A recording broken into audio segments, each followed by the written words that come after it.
So you have an opinion, and then you have a microphone. So here we are.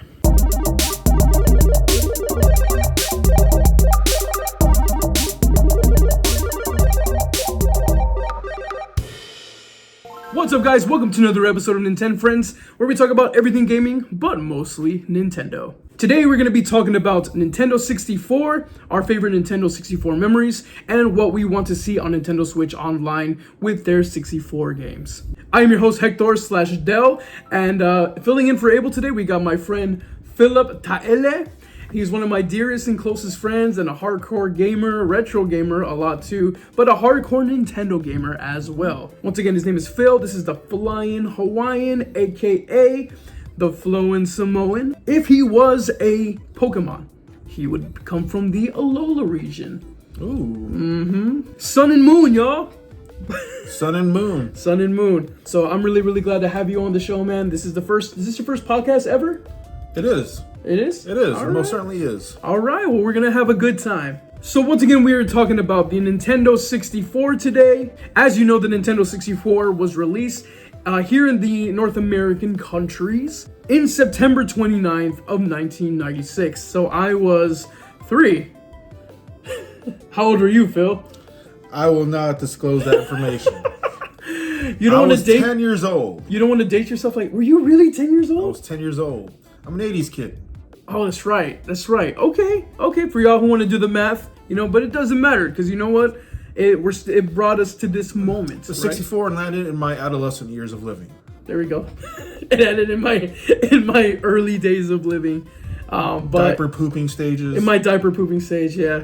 So we were talking about the Nintendo 64, and it is a console that I know that I love, I know that Abel loves, and I know that it is very special to Phil. We were it is. We have Super Smash Bros. Nights about every Monday, and we got to talking about the Nintendo 64, and we were like, man, you know what? We should do a podcast episode on this, because we were talking, and I was like, you know what, Phil, let's save this for the podcast, and so that's why we're here. Here we are. Yeah. So. Going back to it, right? It is a special console in our lives for different reasons. We're going to talk about that right now. So, Phil, since you're the special guest, my question is, what is the Nintendo 64 to you? And what are your best memories with it?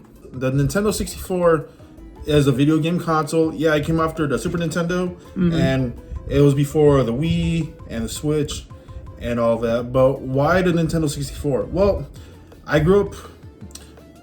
was born in the 80s, grew up in the 90s, so I did grow up with the original NES system and the Super NES system, the Nintendo Entertainment System. Right.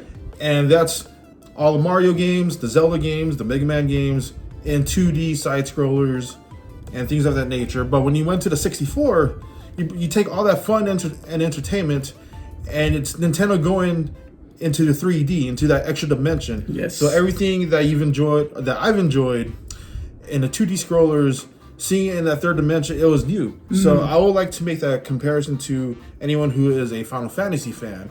So when Squaresoft at the time, Square Enix, went from the original Final Fantasy games for the Nintendo and Super Nintendo to the PlayStation, going with Final Fantasy VII, it was a big leap going from those 16-bit games to the third dimension. Right. And it just left a very impressionable...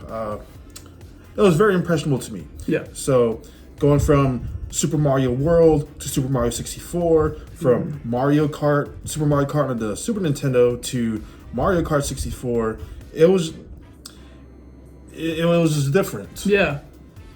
Different, fun, and for me it was very nostalgic. So playing them now, right? That's nostalgic to you. And so I do want to also make the comparison to like the GameCube and the Wii, where the system that Nintendo has done a good job going from generation to generation of those newer systems, but that first step into 3D was the 64. You're absolutely correct, man. I mean, for me, it's kind of the same thing. We had the 8-bit games for the NES, and we had the 16-bit games for the Super NES, and then Nintendo was like, hold my beer. Let us change the game for a sec, right? Yeah. And I mean, They stepped it into that 3D space. Super Mario 64, which we'll talk about in a little bit, right? Was literally so game changing. We wouldn't have the stuff that we have today if we didn't have Super Mario 64. Like, you gotta think about that. Like, and it's funny because like after the 64 came the GameCube, right? But then the GameCube was going up against the PlayStation 2 at that time, which is literally, it was then and is still the best-selling console of all time, which is the Sony PlayStation 2. So it really did have its work cut out for it. But what we have to remember is that the reason why we have the PlayStation 2 and why those games were groundbreaking, is it wouldn't happen if it wasn't for the Nintendo 64. It wouldn't have happened if we didn't have Super Mario 64. And I really do think it was a game-changing console, the Nintendo 64. And by the way, count on how many times we say 64 in this video. Take a drink. Take a drink, right? Make it into a drinking game. But no, like, you're exactly right. But it's funny because like with you talking about like, Final Fantasy, you're talking about like those games and going from Super Mario World to Super Mario 64. For me, one of my favorite games is Yoshi's Island. And for going from Yoshi's Island to like Yoshi on the 64, it's so different. Like, it has the same kind of vibe, but it is in a 3D space. Yes. And there was stuff that it just kind of opened the floodgates of like, man, the possibilities after this like entry into the kind of games that they were making at the time. They were just groundbreaking. It was phenomenal. So I definitely agree with that. Yeah, there's something special about like stomping on a Goomba in 2D versus like stomping on one in 3D. Right. Seeing Yoshi poop out an egg in 2D versus pooping out an egg in 3D. It's very different. Yeah. Hands down. Very different. Hands down. So speaking of the 64, what is your favorite Nintendo 64 game? It is Super Mario 64. Okay. Why? Okay, so before I even got into the Nintendo 64, you go to Walmart, you go to Target, they have the 64 on display, and you get to try out whatever the game they have. It was usually Super Mario 64. So again, like I said earlier, you take the fun and joy of like the 2D scrollers of Super Mario Brothers and Super Mario World, and then you get to see it in 3D. Yeah. So yeah, you enjoy the graphics from the previous games, but now you're traversing through it in 3 dimension. It's simple as that. And then just the adventure of that game itself. So the previous games, you have Mario traveling through lands, different worlds, trying to save the princess, where Nintendo did a good job at like taking all that adventure and just putting it in one castle. If you haven't played Super Mario 64, everything takes place just in one castle, and then Mario enters into different worlds through paintings on the wall. Yeah. And through each painting that he goes through, he encounters different enemies and different allies along the way. Some of the new concepts that were introduced were Mario's hat with wings. I think that was the first in 64. It's on the box, right? Yeah, it's on the box. And then other small things here and there, like the pink bombs. That was a new concept, and as opposed to the black bombs that would just blow up in your face. The pink ones were actually your allies. They were trying to help you out. So like in the original 64, you would have pink bombs setting up cannons for you so you can blast yourself throughout the entire stages through the game. And in the Nintendo DS version, which I do own. Wait, you have Super Mario 64 on the DS? I most certainly do. It's Super Mario 64 is my favorite Super Nintendo 64 game. But it's also in my top 3 of all-time favorite games. Really? So when I heard that it came out on the DS version, I'm actually the kind of person who's like, oh, they're re-releasing this game on a different console, a handheld console. I wasn't interested in getting this game because I played it before. So why did I buy it? Well, they added extra content. And in the original 64 version, yes, you go around the game as Mario himself. But then the Nintendo DS version, they added Luigi, Wario, and you even start the game not even as Mario, but as Yoshi. Yeah, that was the best. That was the selling point for me for that one. Yes, but we are talking about 64 games, so I don't want to stray too off of that topic. in regards to like why Super Mario 64 my favorite game, on top of the gameplay, the beautiful graphics. Yeah, sure, it's not as clean as the Wii version or Switch versions of Mario now. Right. He was a little blocky, but just a little bit. The gameplay was fun. I know a lot of people like Super Mario Sunshine, which it is a good game, and I do recommend people to play it. Sorry, but we're not hating. No, never. But yeah. But the thing with Mario, like other concepts of like not like double jumping, triple jumping, stomping, things of that nature, that just came that was introduced in Mario 64. And then also the soundtrack itself. Like I can go through certain stages and I just can remember certain sounds. Like it just brings me back to my younger years. So a part of Super Mario 64 being that jump into a 3-dimension, to me it has that nostalgic value to it. No man, I you know what? As far as my favorite game goes, I think I would have to agree with you.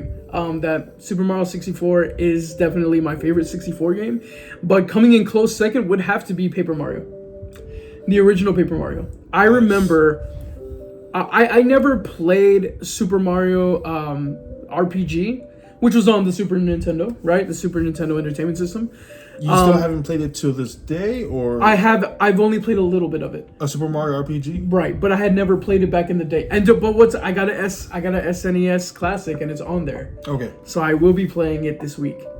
So I'm really excited. But the reason why I mentioned that game on the SNES, you have a lot to look forward to. You have a lot. I love Super Mario RPG. It's you know, to look forward when to. I get it, we can come over. You can come over. We can play it. So I have to rethink something. You know how I was saying earlier that Nintendo is going into like 3D, going into the 64? Mm-hmm. So that's not necessarily true because Super Mario RPG was kind of 3D. It is a little blocky, yeah. Right. Yeah. I mean, suffice it to say, I think it was just like a nudge in the right direction. Yeah, sounds about You know what I mean? And like it kind of like birthed into Super Mario 64, right? But I mentioned Super Mario RPG on the SNES because it was literally kind of like Paper Mario. It was this little RPG where you would like take turns. It was like a turn-based kind of game, yes, right? That's true. And that's what Paper Mario is. Paper Mario is this little RPG where you go around. You're like a little paper guy, little Paper Mario basically, and you go around doing these turn-based battles. And it's funny. Growing up, I didn't play a lot of turn-based games or RPGs, but a few stand out, which is like Final Fantasy Tactics, and this one are like the ones that stand out the most to me. But because of the 64, right? And this was I think the Nintendo 64 is one of the best RPGs, if not probably the best one on the console. But anyway, I've actually never played the original Paper Mario. What? Yeah, I know. I know. Shame on me. It's alright. It's alright. But we all got blind spots. But I actually thought because Paper Mario was a turn-based RPG that it was a direct sequel to Super Mario RPG, and it's not, right? No. Okay, because I've never played Paper Mario. That's what I had to ask. So no, yeah, it's a completely different game. So what I think. So we're talking about a Super Nintendo. So that was just always in your mind that it was like a sequel back then, like growing up. I mean, I found out that it wasn't over time. Right. But back then, I thought it was a direct sequel. So I know we're talking about 64 games, but I just want to make a quick comment on Super Mario RPG, which was a Super Nintendo game. Is that Super Mario RPG was a very good game, and I'm surprised to this day, as far as I know, that there's no direct sequel to Super Mario RPG or any game similar to it. So I would say something to Nintendo that I would like to see a direct sequel to Super Mario RPG or another game that is very similar to it. Yeah, that's it. That's all I got. That's all good, man. You know, you need to vocalize that. Like, I think like Nintendo needs to hear a lot of this stuff. Like Nintendo needs to hear a lot of like, you know, what they need to be doing. I mean, they're a smart company, which is why we're here talking about them, right? But we're still fans and customers. There's a lot of things that they could be doing better. You know, not being ungrateful, just like they've got some blind spots in there, you know, in their development team and their marketing team and what they do, you know. So we're just here to make our voices heard. That's why we're here. So you have an opinion, and then you have a microphone. So here we are. So you said that you've never played the original Paper Mario. That's correct. So I think this kind of brings it into the next segment, right? Which is the Nintendo Switch. Why are you talking about the Nintendo Switch when we're talking about the 64? Well, I'll tell you. As you know, the Nintendo Switch has Nintendo Switch Online, which comes with Nintendo 64 Online. And it is basically a collection of Nintendo 64 games that you can play straight from your Switch. With GoldenEye just coming out, releasing, did you play it on the 64 Online? Because I know you have it. The GoldenEye on the 64 Online, I have not, but I did grow up with GoldenEye 007, and I did play that for the original Nintendo 64, and I think Rare made a sequel to GoldenEye. I think it was Tomorrow Never Dies, which is also the movie sequel. The movie, yeah. So if it was as good as GoldenEye, it was pretty much like the same game. Yeah. So GoldenEye was the pioneer in that FPS. Yeah, and talking about how like the Nintendo 64 was literally a game changer. Yeah. I believe, if I'm not mistaken, GoldenEye was the first multiplayer game. Like one of the first ones. You can play 4-screen. Right? Okay. You can literally play up to 4 players and split it into 4 parts. I didn't know that. Yeah. Good to know. Which is really cool. But however, one sad thing I do have to mention is that I've played GoldenEye on Nintendo Switch, but sadly the controls are all wonky. They're just terrible. They're terrible. Like you have to configure your Switch in a certain way to enjoy it correctly, which is really kind of disappointing. You know, that kind of makes sense. So I will preface by saying I haven't played GoldenEye on the Switch, the 64 version. But the thing is, you have the Joy-Cons, and then you have the original Nintendo 64 controller, right, where you play on the original 64. Yeah, it was made for that controller. So Nintendo trying to adopt to the Joy-Cons. Yeah, exactly. It's just a little bit. Yeah, it's just unfortunate. It's not. I really don't think it's like a thing that they meant to do maliciously, but like, it's just unfortunate. But I will say I played it on the Xbox because it's also available on Game Pass, and it's perfect. It's literally perfect. It's like I was back into back in the 90s playing this game. It's in 16:9. They made it so nice in HD. So if you do want to play it, I would recommend. Sadly, at the moment, if you don't want to configure your Joy-Cons, because the Switch does put it into the nice aspect ratio too, but you have to jump through a lot of hoops. But to play it on the Xbox, or if you have Game Pass, you can play it on your PC. That is the way to play it. Interesting. Yeah. I'll keep that in mind. Yeah, you got Game Pass? I do not. Woo! But the thing is, well, you can say you played it on the PC and Xbox on your Game Pass, so everything is pretty much the same as the 64 version. Graphics and sound. The graphics obviously they're the 64 graphics. Oh, okay. But it's a little bit touched up. It's got a like I said, they made it into the 16:9 format, or you can play it the regular 4:3 format as well in the original aspect ratio. But the way that they just the way that they configured the game to the Xbox controller, it's perfect. Okay. It's literally like you're playing a first-person shooter on Xbox, and I wish that the Switch had done that. Which is why I'm kind of disappointed, because the Joy-Cons are kind of a weird controller to have, but together they have the same kind of buttons. Why they couldn't configure it the way that they did for the Xbox controller is beyond me. And I think that's something that needs to be said. It needs to be yo, come on, this is one of your most successful and most beloved IPs, and you couldn't optimize it for the hardware that you have now. When GoldenEye was released for the Nintendo 64, it was created by Rare, which Rare got bought out. I forgot by who. By Xbox.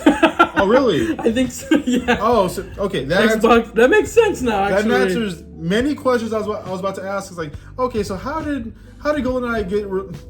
How did they greenlight GoldenEye getting released for the Xbox? Well, they have the rights to it. Okay. Yeah. But what's weird is that what's weird is that Nintendo and Microsoft have a really good relationship.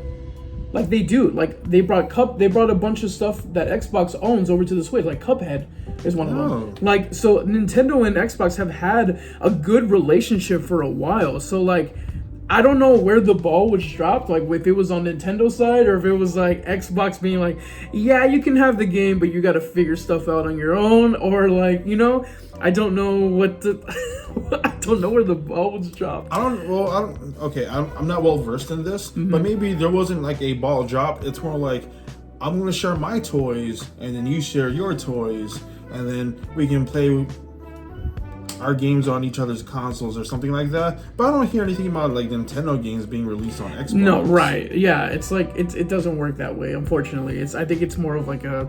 Would you say that Nintendo is like the Apple of the gaming world? Where they kind of do things differently. Well, a lot of Nintendo stuff is proprietary to their systems. I don't know, because you got to put...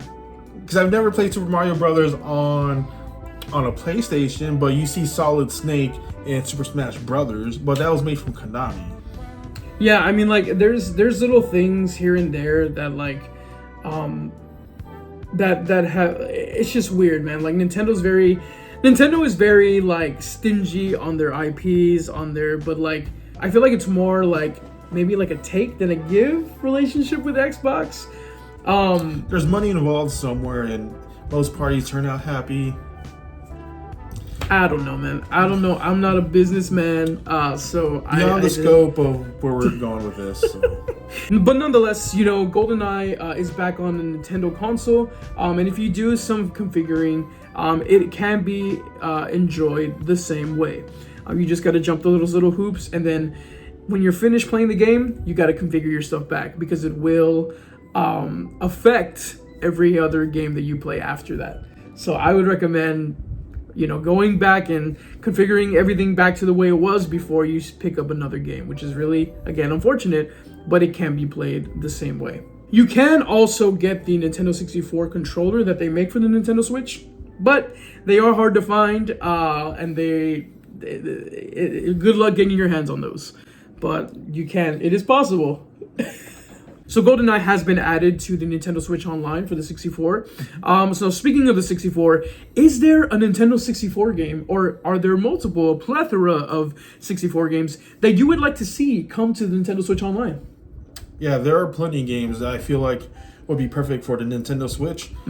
Some of them I feel like were pretty easy to play. So as you mentioned earlier with GoldenEye, how you go from the 64 version with the 64 controller to GoldenEye on the Switch with the Joy-Cons, where the transition was a little bit difficult. Right. A good game, which is one of the Nintendo 64's very few RPG games, is Quest 64.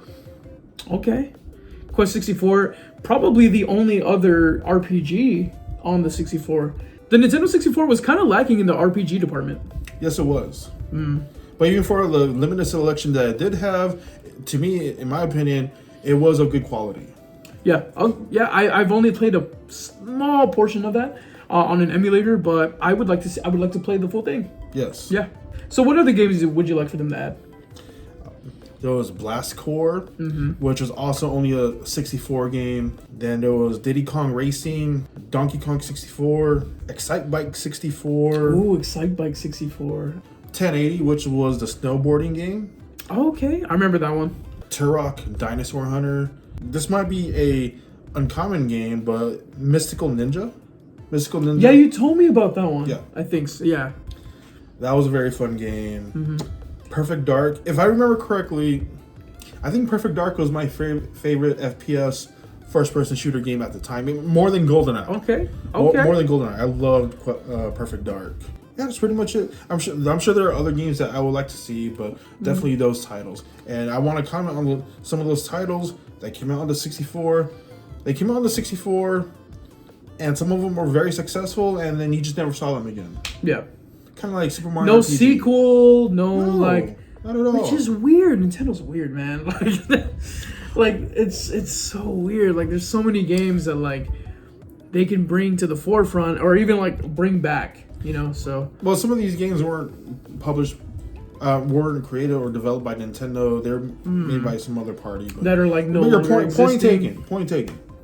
For me, I think that everything that I kind of played back in the day, they've already put on Nintendo Switch Online. Like what? So, like Super Mario 64, Mario Golf, Mario Kart 64, The Legend of Zelda Ocarina of Time, Legend of Zelda Majora's Mask, Paper Mario, Mario Tennis, all the ones that I grew up playing, Kirby, and Kirby the Crystal Shards. I played most of Pokemon Snap. So at the beginning of Nintendo Switch Online, when the 64 came, I think they only had like a limited number of games. But as they've released, like they released Ocarina of Time, Majora's Mask, Pokemon Snap, Pokemon Puzzle League. I remember that briefly. Pokemon Puzzle League actually has a really cool like beginning. It looks just like the anime. But yeah, most of the games that I kind of grew up playing are already on here, which is great for me. But like I would like to see all of those games that you mentioned. Donkey Kong on the 64, I played a little bit of, and I would like to re-experience that because I have a faint memory of playing that game when I was young. So, have you ever played Pokemon Stadium? Yes, I have. We actually there's actually a Pokemon store down the road from my house. A good friend of mine, a good friend of the podcast, Carlos. He's been on the show before. He's been on in our YouTube videos before. He actually owns a store called Pokestop, and he literally has Pokemon Stadium playing 24/7 in that shop. So, that's cool. Mm-hmm. Well, good, man. I think those are good picks to add to the Nintendo Switch Online. Yeah. And we would like to see those. I'll even recommend, even before Nintendo puts these games, which they should put them on their online catalog or whatnot. If you have access to those games, I recommend that you get them yourself. Yeah, if you do have the regular hardware, I mean, there's nothing like playing it on the original hardware that it's supposed to be played on, So, yeah. So coming to the last thing that we're going to talk about today is our favorite Nintendo 64 memories. So what is your favorite Nintendo 64 memory? Give me a core memory, something that sticks in your mind that will be ingrained forever and ever till the end of time. Well, funny thing is, one of my biggest memories, which I can't remember when it happened, it was either on my birthday or during Christmas. Those are the best ones, man. Yes. So I wanted a Nintendo 64 so bad, and my parents got me a 64, came with Super Mario 64. Oof. And then my dad, I didn't ask for this. My dad went out of his way to purchase Wave Race 64. I didn't ask for the game. It looked cool, but I was like, okay, it looks cool.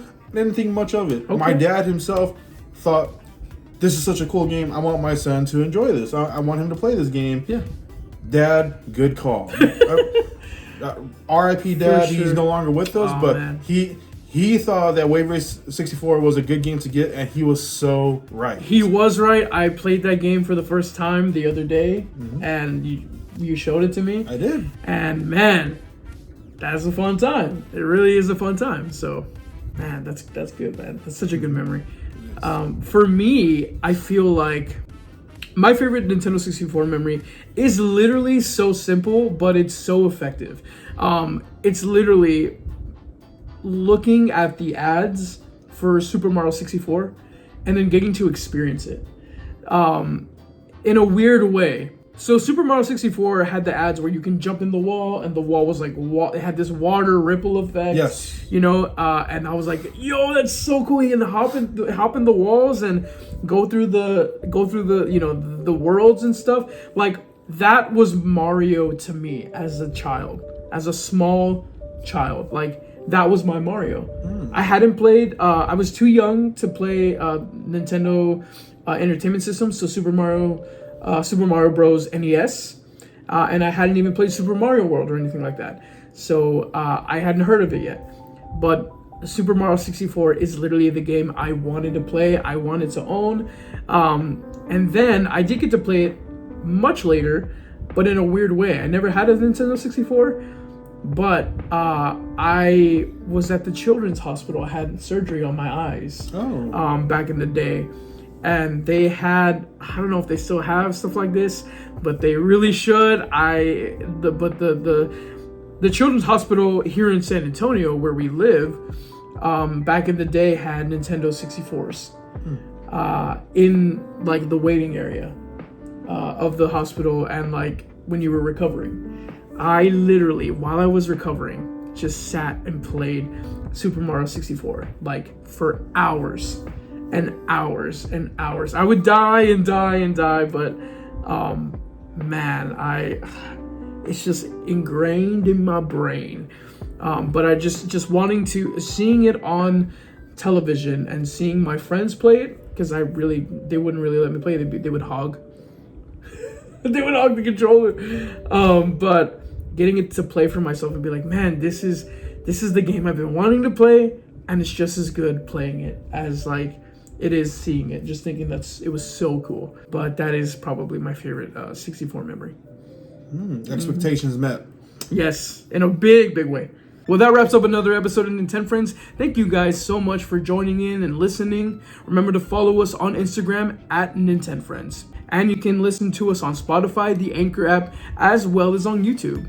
And I want to thank my friend Phil, aka Flyin Hawaiin, aka FLOWIN Samoan, for being in this episode. Thank you, man. I really did enjoy your take and your opinion and your thoughts and feelings on a lot of this stuff. It's been a pleasure. Thank you for inviting me. Yeah, man. And we gotta have him again. Isn't he awesome? Don't you like him? Look at him. Look at this guy. But man, like, don't say anything. It's our fan. They're talking. They know. They want you back. So I'd love to be back. Yeah, but thank you, Phil. Like, it was awesome. I think you're awesome, and like I really appreciate everything that you said. So, but that wraps up another one, guys. We will see you on the next one. Bye. Have a good week.